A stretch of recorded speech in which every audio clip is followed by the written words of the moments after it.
Hello ka-sewer, kumusta na kayong lahat? So, isi-share ko lang ito kasi may mga repair ako na dresses, at pati yung mga yon.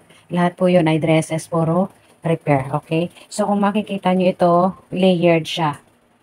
Ang gagawin natin dito, ang gagawin ko pala, ang gagawin ko dito ay magpapaigsi ako at saka magpapaliit both sides. Kaya ang isi-share ko sa inyo ngayon ay kung paano magpaliit itong layered dress, okay? So, tingnan natin. So, ang actual na length nito, yung gustong length ay yan, 38 lang. So, may sobra. So, ang sobra nito ay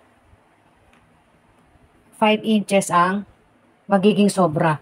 So, kung titingnan nyo, ayun ha, titingnan nyo, kung babawasan ko siya dito, ito yung tanda, ito na lang yung matitira. So, ang sagwa, di ba? Ang sagwang tingnan kung dito ko lahat ibabawas.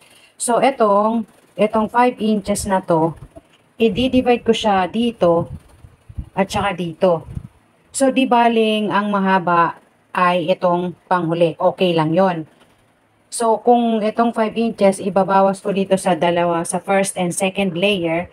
So, magbabawas ako dito ng tig 2 inches kasi yung half inch ay seam allowance. So, magbabawas ako dito ng 2 inches, dito din 2 inches, at idudugtong ko lang itong panghuli.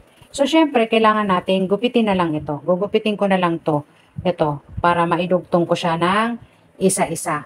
Okay?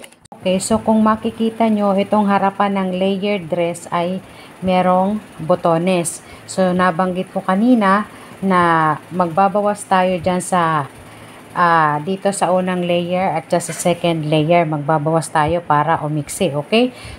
So, tatastasin natin or gugupitin natin itong mga tahi. Pero, dito, hindi mo yan syempre isasama sa paggupit. Tastasin mo yan.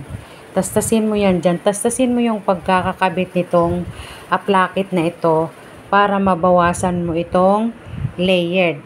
Okay, so dalawang plakit yung tatastasin mo para mabawasan yung haba ng bawat layer. Okay, so yun lang ang dapat gawin.